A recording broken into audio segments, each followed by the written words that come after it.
शेतकरी बंधूंनो नमस्कार. मी बळीराम गाडेकर. आज दिनांक 23 ऑगस्ट 2024.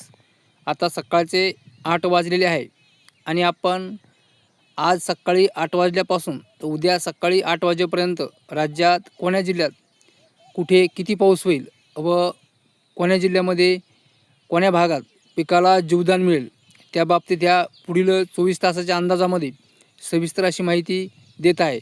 तर करूया सुरुवात.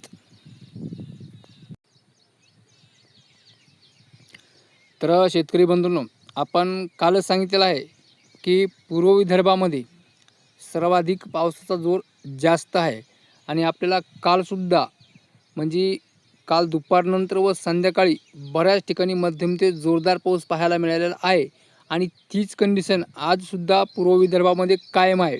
तर आज पूर्व विदर्भामध्ये आपल्याला गडचिरोली जिल्ह्यामध्ये आपला जवळजवळ इथे जोरदार ते काही ठिकाणी मुसळधार पावसाची शक्यता आहे.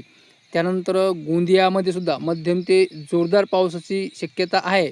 भंडारा नंतर चंद्रपूर या 2 जिल्ह्यामध्ये सुद्धा मध्यम ते जोरदार पावसाची शक्यता आहे आज 8 वाजल्यापासून उद्याच्या सकाळच्या 8 वाजेपर्यंत. त्यानंतर इकडे नागपूर वर्धा या जिल्ह्यामध्ये सुद्धा पुढील 24 तासामध्ये मध्यम ते जोरदार पावसाची शक्यता आहे. त्यानंतर जर आपण पश्चिम विदर्भामध्ये जर बघितलं तर पश्चिम विदर्भातील यवतमाळ, अमरावती, वाशिम, अकोला, बुलढाणा या 5ही जिल्ह्यामध्ये आज आपल्याला बहुतेक ठिकाणी दुपारनंतर व रात्री पेंडवणी ते चांदणीतून पाऊस झालेला दिसेल. आज मात्र सगळीकडे हा पाऊस जरी नसला तरी आपण बुलढाणा जिल्ह्यात जर बघितलं तर आपल्या बुलढाण्याच्या दक्षिण उत्तर आपल्याला बहुतेक ठिकाणी पेंडवणी चांदणीतून पाऊस झालेला दिसणार आहे. त्यानंतर अकोल्यामध्ये पूर्व व उत्तर काहीसा दक्षिण भाग इथे सुद्धा पेंडवणी ते चांदणीतून पाऊस झालेला दिसणार आहे. त्यानंतर अमरावतीमध्ये सुद्धा दक्षिण व उत्तर भागामध्ये पेंडवणी पाऊस झालेला दिसणार आहे. त्यानंतर यवतमाळमध्ये सगळीकडेच भाग बदलून पेंडवणी ते चांदणीतून पाऊस झालेला दिसणार आहे. त्यानंतर वाशिममध्ये सुद्धा तीच कंडिशन असणार आहे. त्यानंतर बघूया मराठवाड्यामध्ये. जर मराठवाड्यात जर बघितलं तर मराठवाड्यामध्ये आज म्हणजे पुढील 24 तासामध्ये नांदेड, लातूर, हिंगोली तसेच परभणी या भागामध्ये बहुतेक ठिकाणी आपला पेंडवणी ते चांदणीतून असा पाऊस पाहायला मिळणार आहे. त्यानंतर जालना, बीड, छत्रपती संभाजीनगरचा पूर्व भाग, जालन्याचा सुद्धा पूर्व, उत्तर, दक्षिण भाग इथे सुद्धा बीडमध्ये सुद्धा आपल्याला आज दुपारनंतर चांगली ढगाची गर्दी वाढून ठिकठिकाणी पेंडवणी ते चांदणीतून पाऊस पाहायला मिळणार आहे. पाऊस सगळीकडे नाही. त्यानंतर इकडे छत्रपती संभाजीनगरच्या पश्चिमेला एक तुरळक ठिकाणी जर ढगांची गर्दी वाढली तर हलक्या सरी होईल. त्यानंतर सोलापूरमध्ये सुद्धा, सांगलीमध्ये सुद्धा इथे सुद्धा आपल्याला बहुतेक ठिकाणी ढगांची गर्दी वाढून पेंडवणी पाऊस होईल. त्यापेक्षा जास्त पावसाची शक्यता पुढील 24 तासामध्ये नाही. त्यानंतर इकडे पुण्याचा पूर्व भाग इकडे सुद्धा एक स्थानिक जर ढग जमा झाले तरच पेंडवणी पाऊस होईल, अन्यथा पावसाची शक्यता नाही. तीच कंडिशन सातारा, कोल्हापूरमध्ये राहील.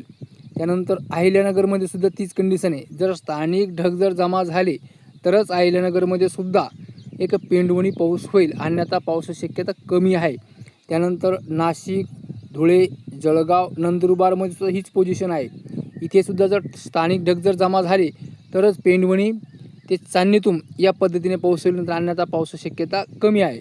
त्यानंतर इकडे